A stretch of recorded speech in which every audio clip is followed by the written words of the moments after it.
Hi, Desiree. I welcome you to my show, Heal and Win, the Healers Podcast. So, how are you doing today?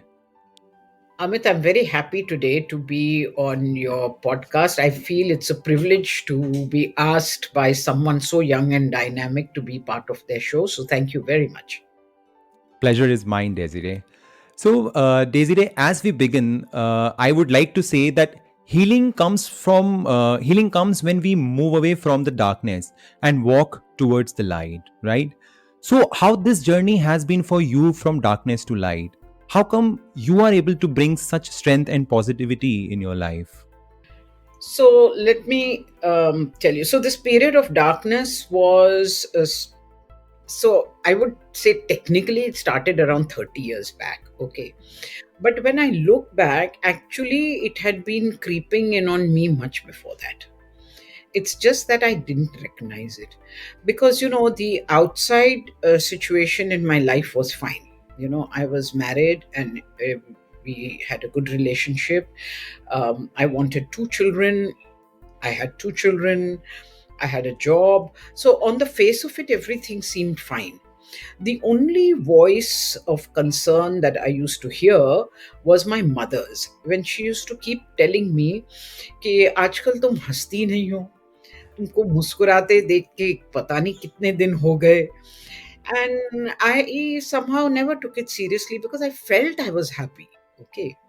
It's only when I look back I realized that no, I had already, started moving towards darkness. So when I say that, what I mean is already certain addictions were rearing their head. My lifestyle was getting poorer and poorer. More than that, I found that often when I talked to people, my tone and the things I was talking about seemed alien to me. So, I was not a person who ever gossiped. I was not a person who would just, get irritated and intolerable of people's views. And I found all that happening. And I also remember at that time this would happen, but one part of me would say, who's this talking? I don't like this person, you know. But I was still relentlessly going in that direction till, of Okay. course, it became really dark at some point. Mm-hmm. So, but I must say that I think you have come long way forward to it because I can see the beautiful smile now on your face. Yes. So, So, yeah, please go ahead. so I was thinking that I think in some way it's of course an appreciation of getting a second chance in life, but it's also I think a way of a tribute to my mother and a way of thanking her for being such a vital part of my recovery. Okay, okay. So, as you say that it was kind of like a second chance for you, and you recovered from the darkness to the light, right? So, what happened actually? If I would like to understand, like what happened and how you worked upon it.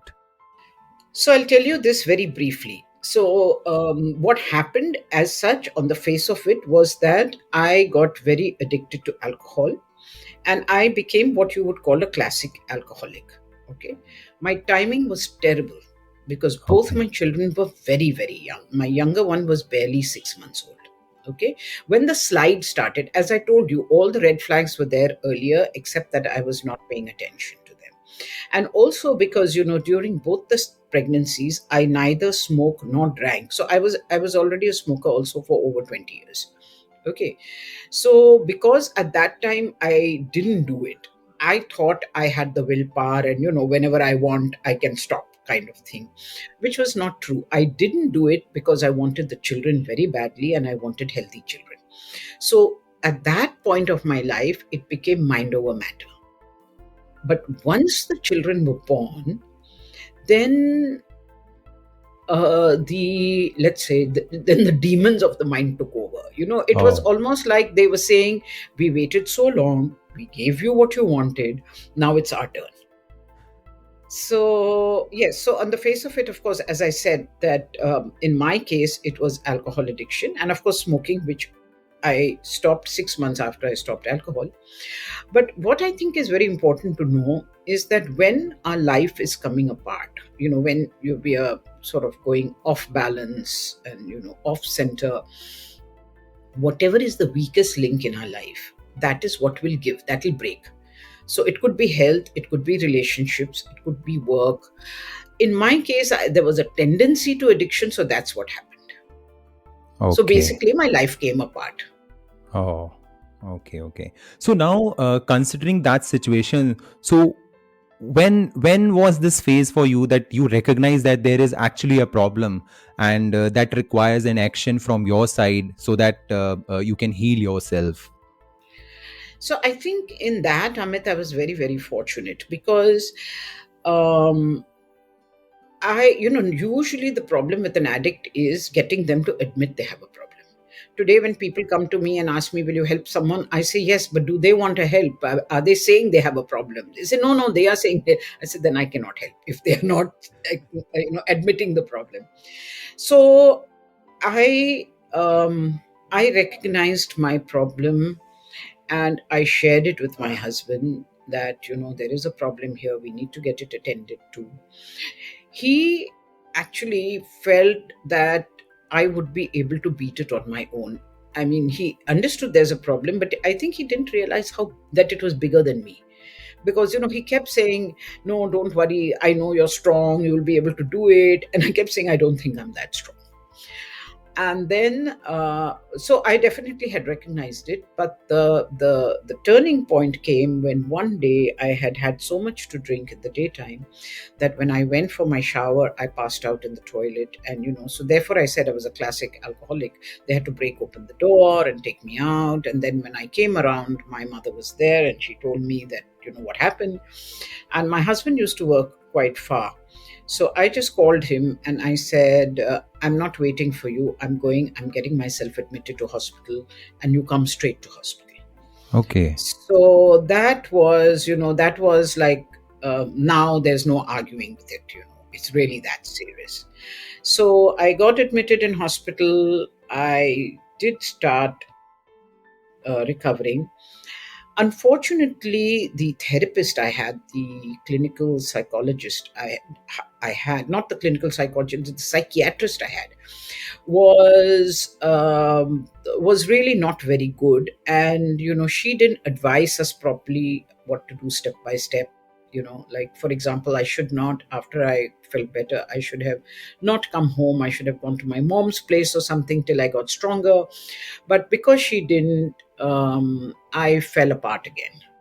Okay. So the period of struggle to come out of it, if you count it from maybe that day, year and a half, or you can take 2 years, was my trying and failing and trying and failing till finally one day it happened.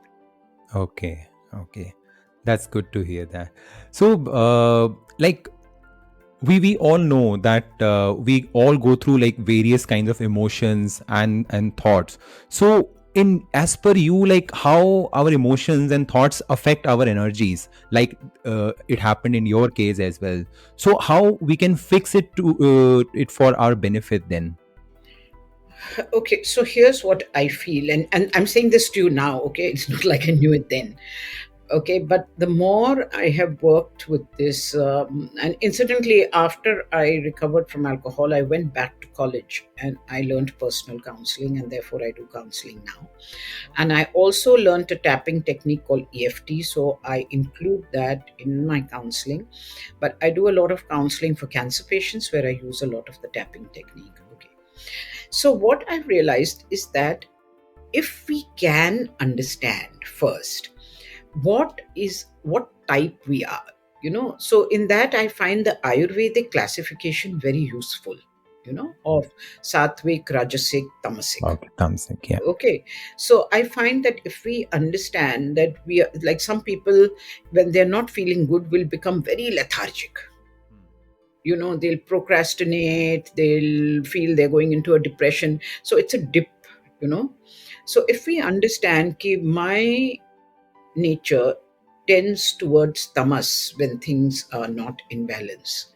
Okay, we'll eat the wrong food, you know we'll overeat, all this kind of tendency to do that. Then the moment we find ourselves dipping, we will understand that what we need is we need to bring in any modality, any therapies, any approach that will help us to come up. So surely during that time, meditation won't, because you're already in that kind of thing. So you need maybe more exercise, more pure sattvic food, the company of the right people, that kind of thing. Okay, so that your resonance level and your vibrational level and your mental level can rise.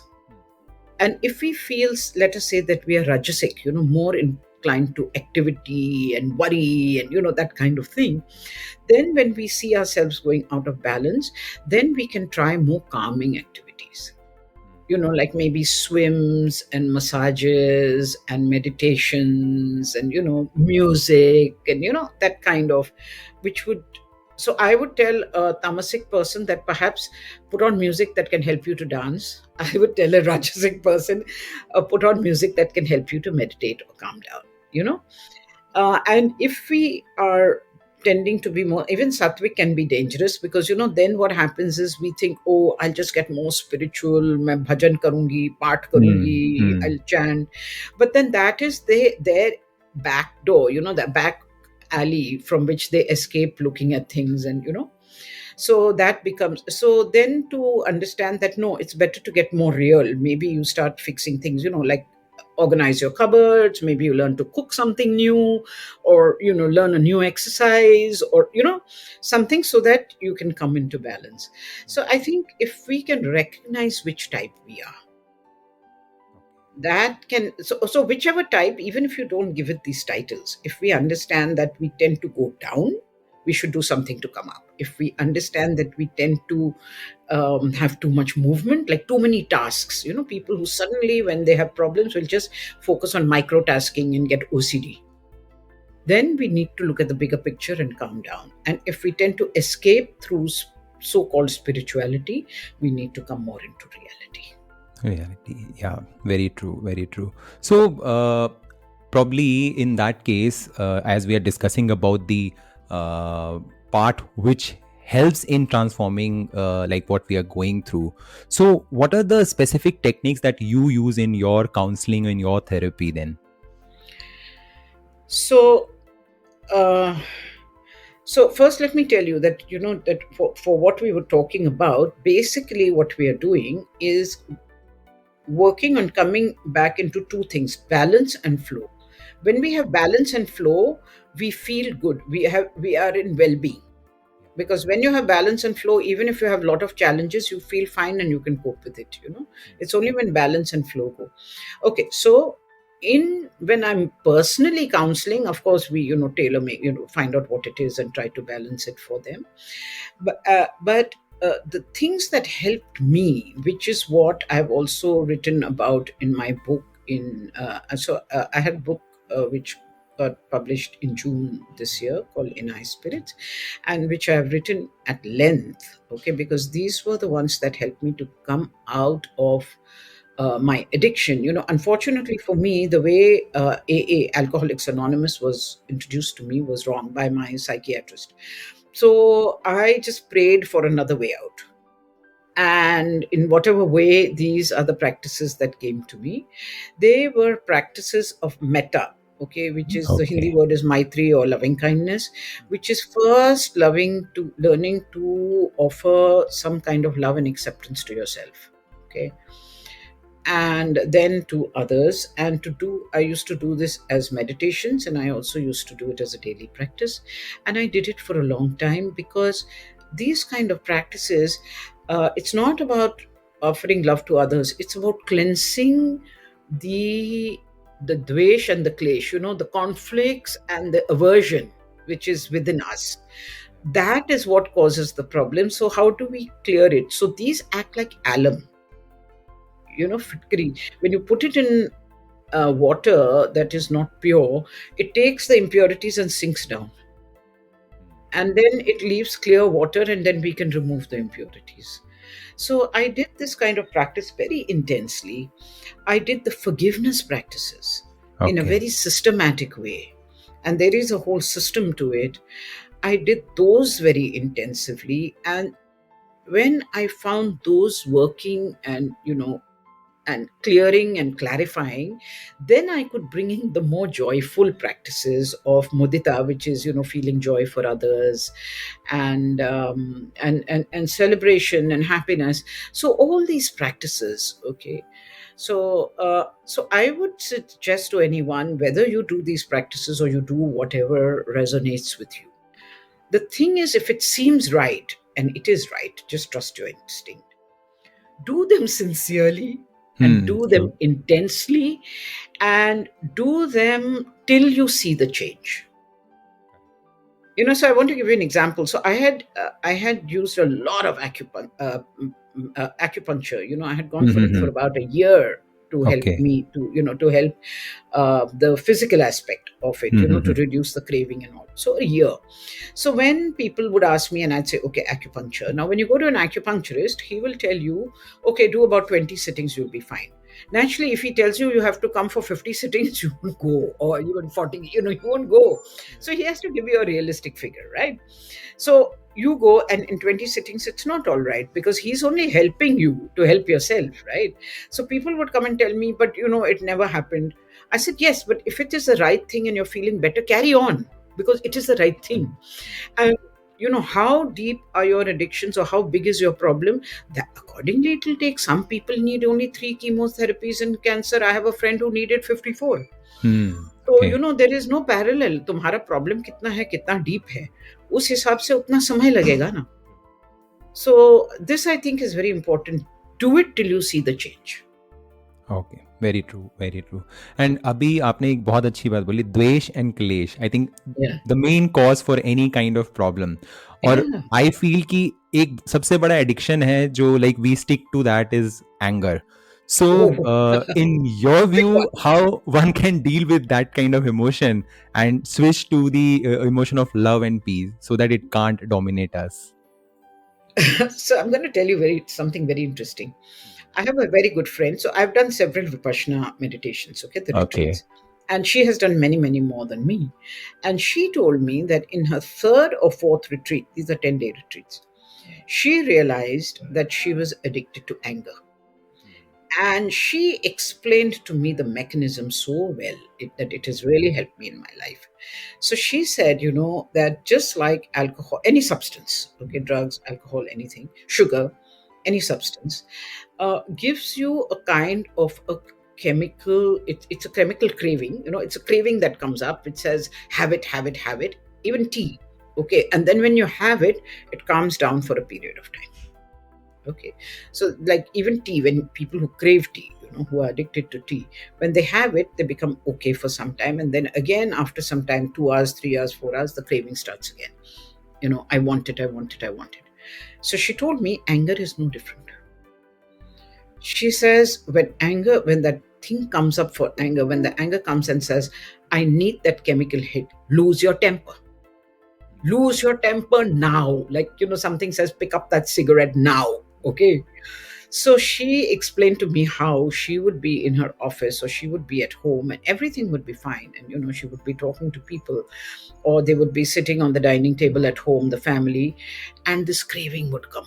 And then suddenly she would call her servant and say, why did you keep the fork like this? Isko aise bola tha rakhne ko. Or, she'll call her subordinate in office and say, how many times?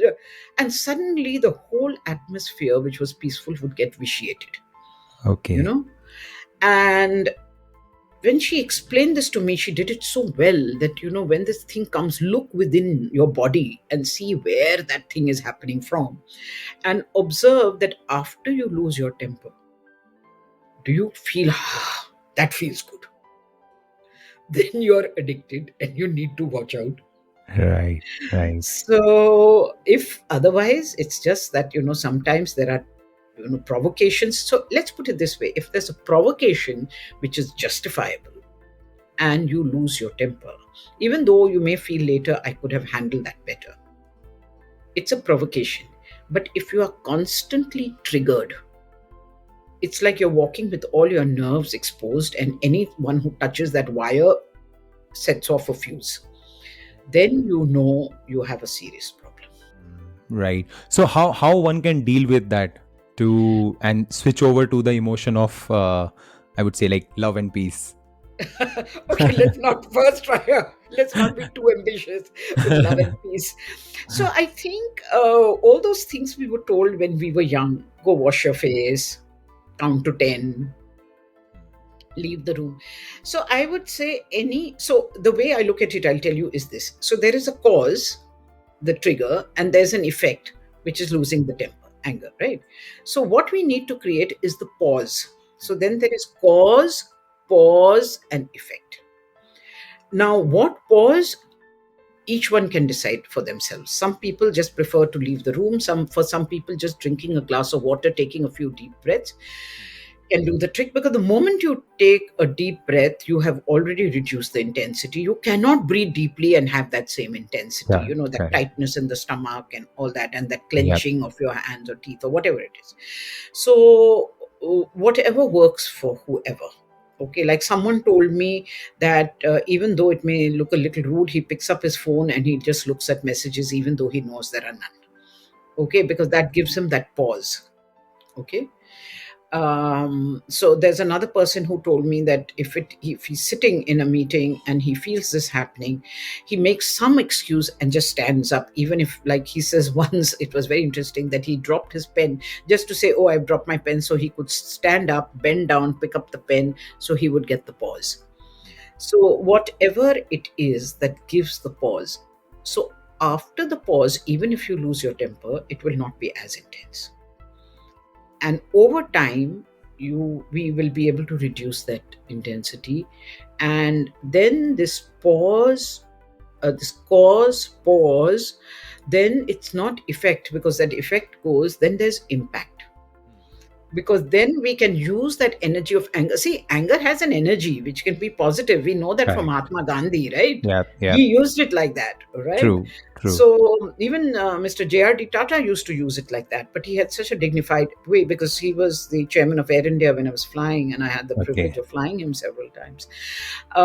So these people use it very positively. There is an energy that should not be uh, just sort of, we can use, we needn't dismiss it. Okay. So I think this is what we need to aim for in our own way. Yep. Yep. Thank you. In fact, thanks for sharing that. Yeah. So now, considering that you talked about meditation, right? You talked about the spiritual path that one can adopt. I know that spiritual is definitely different from the religiousness that we follow, right? Yeah. So, how and when you identified, and probably you would like to share that there is a shift required from medication to meditation to heal self. So what I would say is, yes, there is a shift required from medication to, we'll say meditation just now, because the alliteration sounds really good, Yeah. but it's required from medication to healing. Okay. So, because what I have found is that when you say to people meditation, those who feel they're not that way inclined, or, who find it difficult, immediately they, take themselves out of that, saying, not me. Okay. So, the thing is, again, we talked about balance and flow. So, whatever can bring you into flow. If meditation doesn't work for you, that's fine. Does music work? Does running work? Does Tai Chi work? Cooking? So when I'm saying cooking, of course, you can do daily cooking. But I have found such people, if they enroll for maybe some, like a friend of mine enrolled for some exotic, gourmet classes. Okay. So, both the things of hers get met. It's a passion. So, whatever works for you. Okay, going and sitting by the sea. Okay, whatever. So you just have to see that what is it that keeps you in flow, and that is your meditation. So even if you cannot sit for, and I would suggest, if anyone even tries to sit, start with 3-5 minutes, and then allow it to go on. But if it won't happen, then use whatever keeps you in flow. So I'd like to give you a very powerful example. So I told you a friend of mine had to have these 54 chemos, right? Now her passion in life has always been cooking. Now these things had weakened her so much that there was no question of her getting up to cook at home. And yet she needed something to look forward to every day that she was passionate about. Now, both her sons are married and they live in the States. So, you know what she started doing? She started collecting her recipes and checking on YouTube for similar recipes and making a very simple recipe that anyone in the States or anyone who even didn't know how to cook. Because she thought, okay, I'll take this and I'll simplify. So she couldn't go to the kitchen, but because she was good enough in her head, she knew whether this will work or not. So that kept her going in flow for a few hours a day. So that's what we need to do. And this all starts the process of healing. So it is definitely from medication. Even the medication should be tailored to healing. You know, it should not be something that suppresses the problem.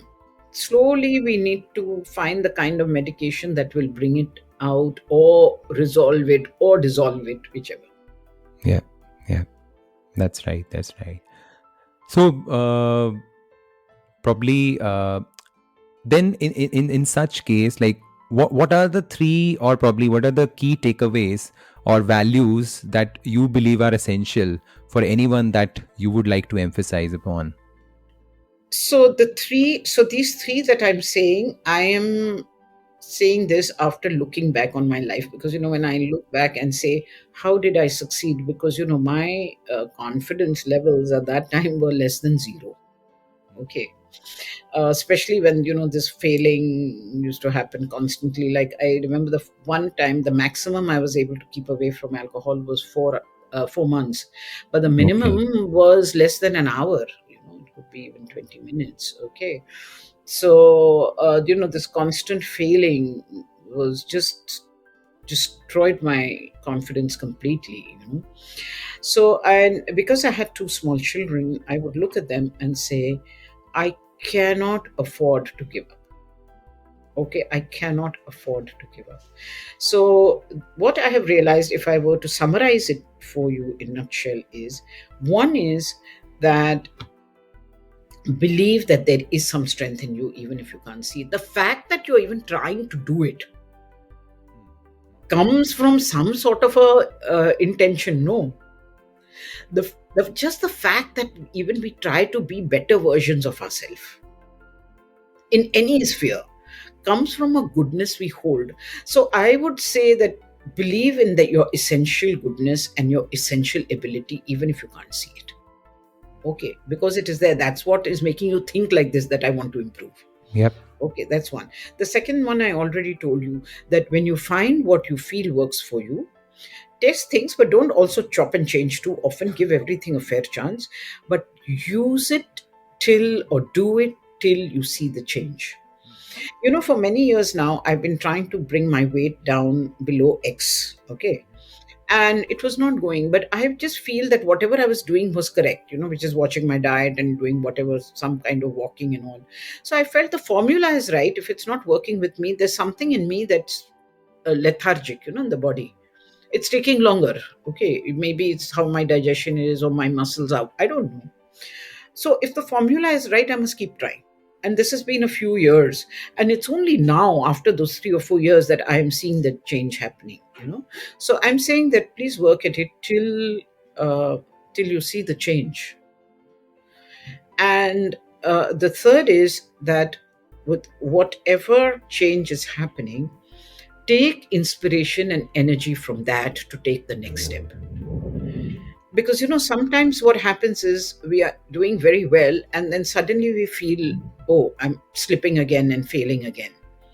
Correct. My belief is that no effort ever goes in waste. So perhaps the first effort you made helped clear the top layer. The layer below may be a little thicker, more intense. It doesn't mean you're failing. It just means that since the top layer is done, Hmm. Now the universe has brought up the second layer, because the universe is infinitely compassionate. This is my experience. When it feels कि चलो इसने इतना तो कर लिया, then it feels कि okay, now this my it's not this person, it is this my beloved, Hmm. my dearly beloved is capable of handling the next challenge, so let me put it up. So it Hmm. comes from the universe's faith in us, so we also must hold that faith in ourselves True. True. and use that, like, okay, I could succeed here, I'll succeed in the next. Correct, correct. And in fact, in this show, I always try to emphasize that there is definitely a hidden power within us to heal Yeah. ourselves.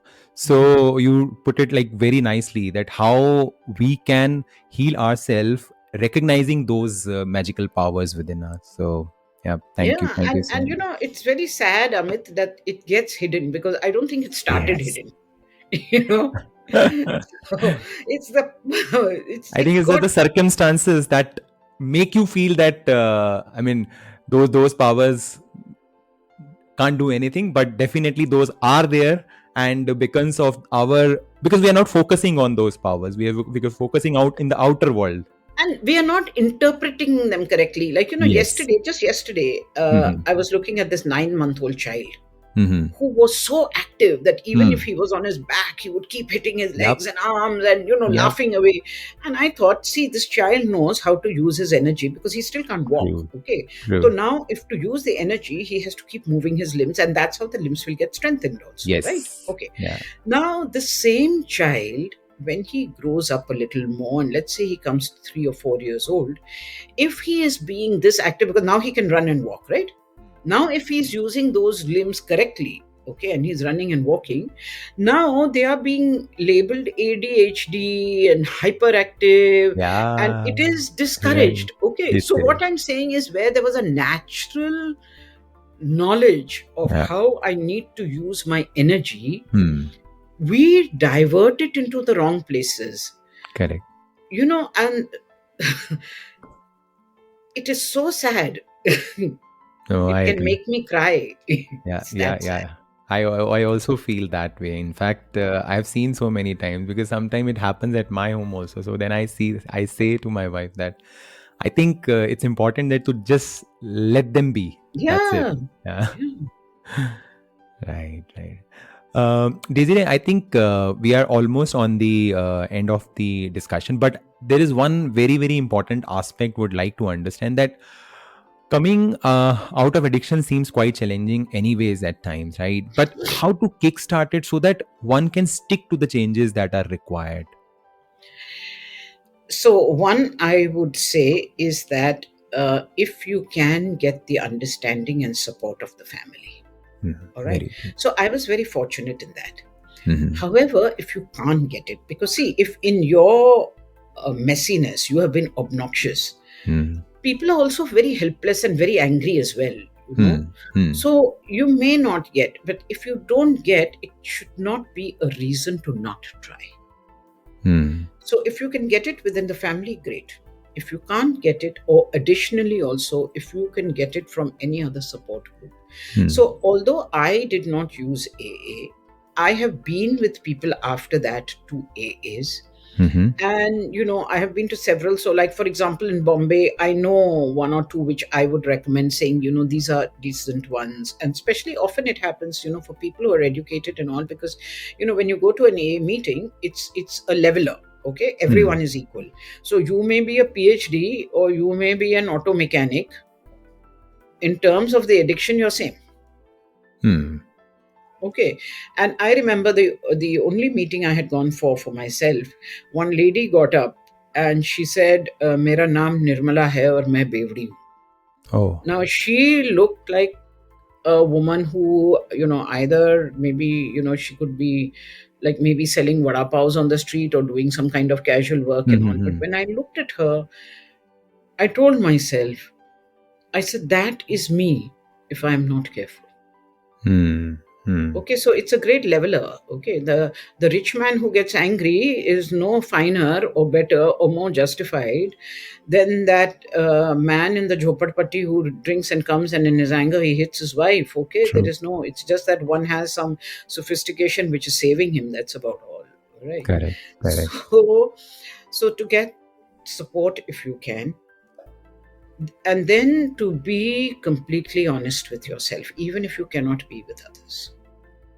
Okay, to know, like I said, that Nirmala who main Bevdi hu was also me.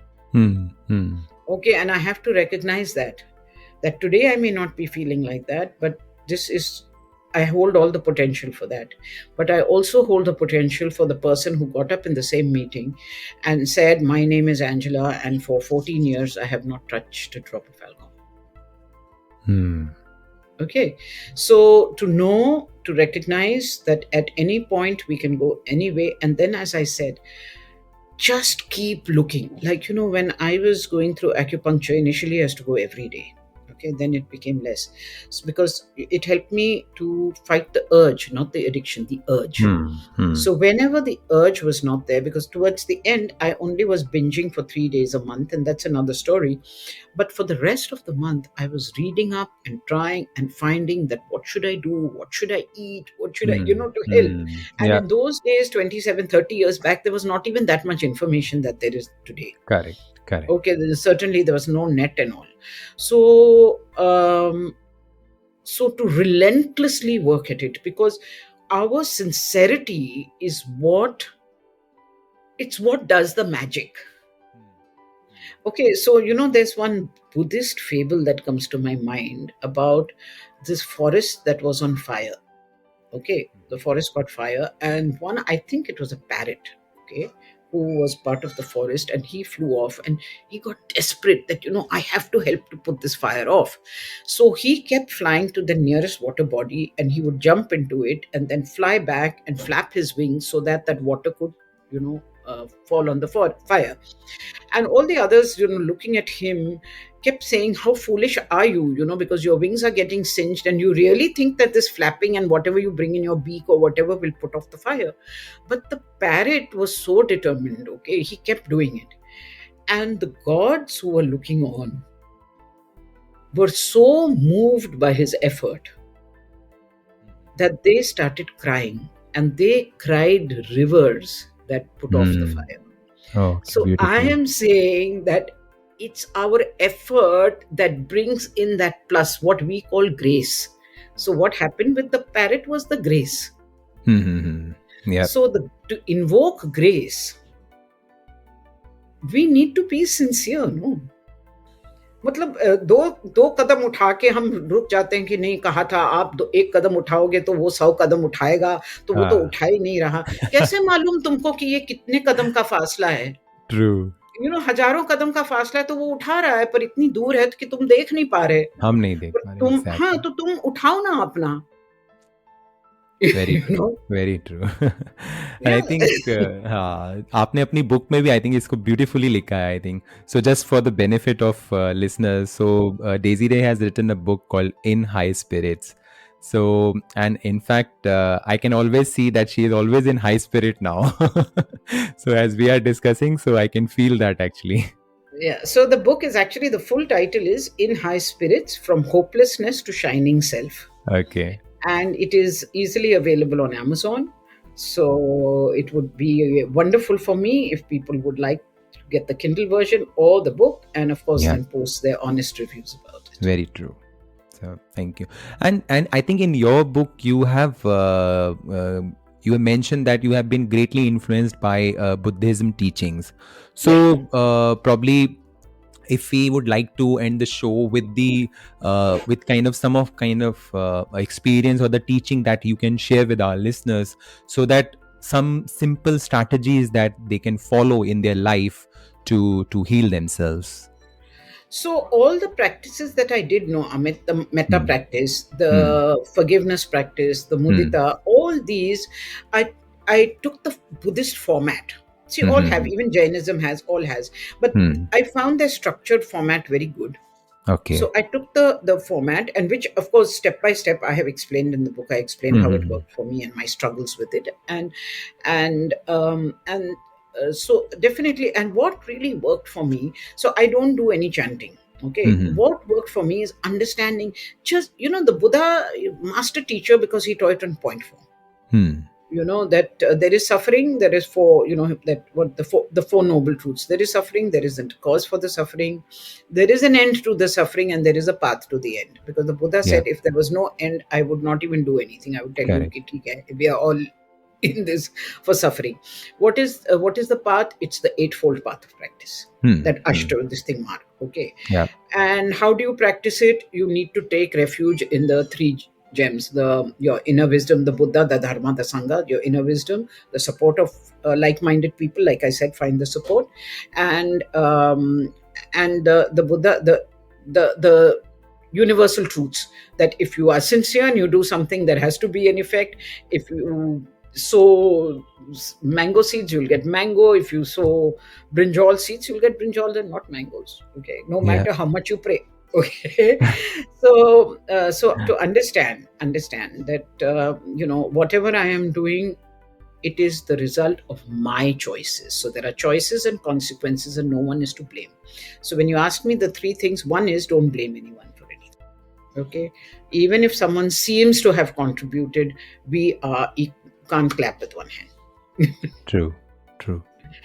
So yeah, so those practices I took, the simple teachings from Buddhism I took, and still I live my life by whatever makes sense, and a lot of the teachings make sense. But even Advaita, I've read the Granth Sahib 3 times. I've taken from that. I go regularly for Gita classes or study it. So sab jagah se aata hai. To me, I feel, people say do one or the other. I feel ke I have been invited to a multi cuisine buffet. I would be a fool not to partake of कहते हैं ना कि it. ज्ञान तो बहुत है, लेने वाला होना चाहिए. हाँ, और जिस रूप में आ रहा है ना, अभी आज इटालियन आ रहा है, या कल फ्रेंच आ रहा है, Hmm. या मतलब दमपुख्त का आ रहा है, जो भी आ रहा है, खाएं और मजा करें ना. Yeah. Yeah. True. True. I think I've read, in fact, today itself, ki don't rush the healing. So darkness has its own teaching. Love is never leaving. Yeah, so it's like a tunnel. The light is there at the end of it. For Yeah. some people, the tunnel is shorter, for some it's longer, but you have put it very well. I really like what you said. Yeah. Yeah. Thank you. Thank you. And in fact, by this, I would definitely like to thank you from my bottom of my heart. So thank you so much for giving time for this show and sharing such a wisdom and experience and the learnings and the teachings with us. So thank you. Thank you so much. Really Thank you grateful for to you. asking me, Amit. And I feel this has been a really heartfelt show. I think we've connected so beautifully. Wonderful. Yeah. I've really enjoyed it. Thank you so much. Thank you. Thank you. So I'll just